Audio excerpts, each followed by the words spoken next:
Si vous aimez la saga Assassin's Creed créée de toutes pièces par Ubisoft et si vous aimez les Vikings, alors vous avez très certainement entendu parler du jeu vidéo Assassin's Creed Valhalla. Et nous aujourd'hui on n'est pas là pour parler de jeux vidéo, puisqu'ici on parle de jeux de société comme vous le savez. Et de notre côté on va donc s'intéresser au jeu Assassin's Creed Valhalla Orlog. Bienvenue sur cette toute nouvelle vidéo de la chaîne YouTube Game Trotter, je suis Pierre-Louis et aujourd'hui on va vous parler d'un jeu d'affrontement de dés à deux joueurs. Ça rappellerait pas un petit peu la vidéo de la semaine dernière sur Dice Throne? Ah si, un petit peu, mais sauf que cette fois-ci, on va combattre avec des vikings. Le jeu est édité par Pure Arts et il nous arrive en France par le biais de Matago et plus particulièrement Matago and Friends. Assassin's Creed Orlog est donc un jeu qui se joue pour deux joueurs de 8 ans et plus et pour des parties d'environ 15 à 20 minutes. Si vous avez joué au jeu Assassin's Creed Valhalla de Ubisoft, alors vous savez que ce jeu 2D est présent dans ce même jeu et que vous allez pouvoir y jouer à plusieurs endroits de la carte pour essayer de battre le plus d'adversaires possible. C'est exactement comme, à titre d'exemple, le Gwent dans The Witcher, les fléchettes dans GTA, etc., etc., etc. On va donc parler d'un jeu 2D à deux joueurs dans lequel il va falloir tout simplement réduire les points de vie de votre adversaire à 0 et donc encore une fois lui casser la gueule. Vous avez pour ça 15 petites pierres en face de vous qui vont représenter vos points de vie. Pour la mise en place, c'est super simple, vous allez mettre ces petites pierres en face de vous. Vous allez également prendre votre petit piste de dés en bois, sauf que là bon, c'est en plastique, mais ça représente du bois avec vos 6 différents dés, ainsi que 3 divinités parmi 20 que vous allez pouvoir choisir et qui sont des bonus dont on parlera un tout petit peu plus tard. Une fois que les deux joueurs sont prêts à jouer, on désigne un premier joueur à pile ou face et la partie commence. Assassin's Creed Orlog est un jeu qui va se jouer en une succession de manches dans lesquelles vous allez retrouver 3 phases. On va tout d'abord, à la manière du Yams et comme dans Dice Throne si vous avez regardé la vidéo de la semaine dernière, jeter ces différents dés, garder ceux qui nous intéressent et les rejeter une seconde fois et voire même une troisième fois pour essayer de faire la combinaison qu'on souhaite. Sauf que voilà, dans Assassin's Creed Orlog, les faces de dés ne sont pas des chiffres mais bien des symboles qui vont représenter chacun un effet. Vous allez tout d'abord retrouver la flèche qui va pouvoir être contrée par la face du bouclier. On se retrouve avec également la hache qui va pouvoir être contrée tout simplement par le casque. Ça fait donc déjà 4 faces, il n'en reste qu'une puisque chaque effet est représenté plusieurs fois sur les dés, d'une composition différente sur chaque dé, pour un petit peu déstabiliser les probabilités. La dernière face est donc la face avec une main qui va vous permettre de prendre des jetons faveur à votre adversaire. Les jetons faveur, qu'est-ce que c'est? Ce sont des jetons que vous allez pouvoir gagner lorsque vous allez sélectionner des dés qui vous plaisent, qui sont entourés d'un petit liseré doré. Lors de la résolution, si ces dés sont présents, vous allez alors gagner des petits jetons divinité qui vont vous servir à activer vos différents dieux pour pouvoir espérer faire des effets extrêmement puissants et espérer l'emporter.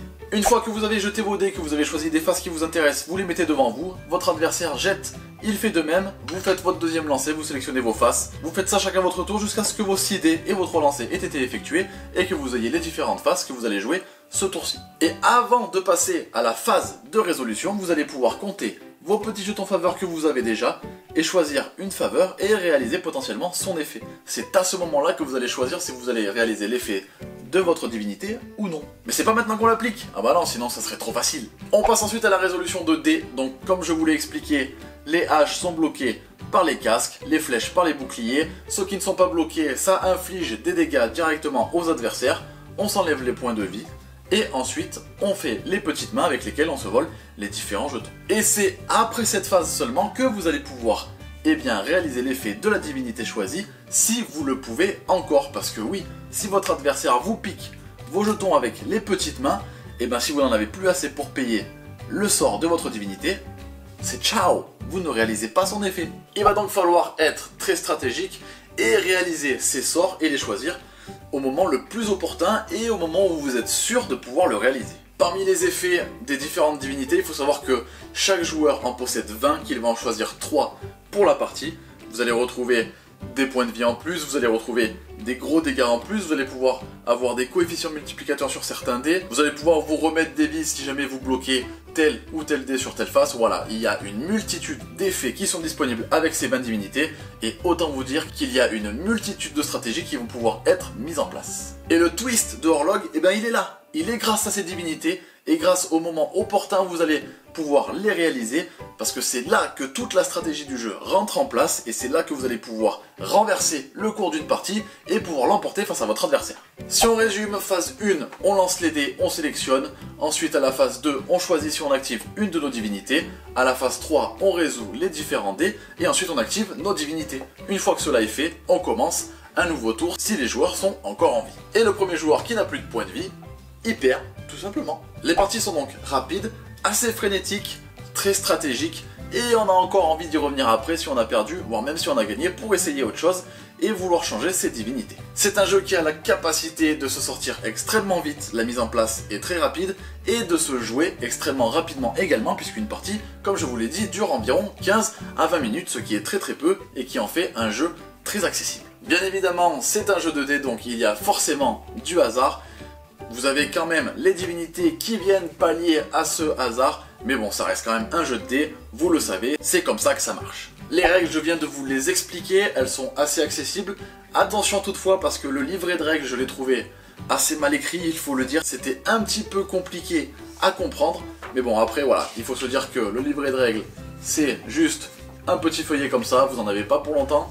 Et une fois que vous avez commencé à jouer, vous allez vous y retrouver et il n'y aura pas de souci. Vous avez également dans la boîte une petite feuille qui vous rappelle tous les sorts de vos 20 divinités. Comme ça, vous n'êtes jamais perdu et vous savez où vous allez. Ce qui m'amène à vous parler de l'édition du jeu que je trouve quand même très cool. Il faut savoir que dans la boîte, il y a un petit thermoformage dans lequel tout est bien rangé, rien ne bouge.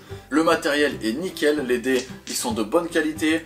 On a plein de petits tokens, les jetons de points de vie sont des petites pierres vertes vraiment très jolies, avec la petite piste à dés en plastique. Niveau matériel, il n'y a vraiment rien à redire. Les illustrations du jeu sont extrêmement fidèles aux jeux vidéo. Si vous avez joué aux jeux vidéo, vous allez avoir l'impression de jouer avec exactement le même jeu, ils ont gardé exactement le même esprit, et ça c'est plutôt très cool. Ceux qui ont l'habitude de jouer au jeu, ils vont pas du tout être perdus, au contraire. Et pour les nouveaux joueurs qui vont découvrir le jeu Horlog avec le jeu de société, vous allez trouver ça très plaisant à jouer, et vraiment très joli.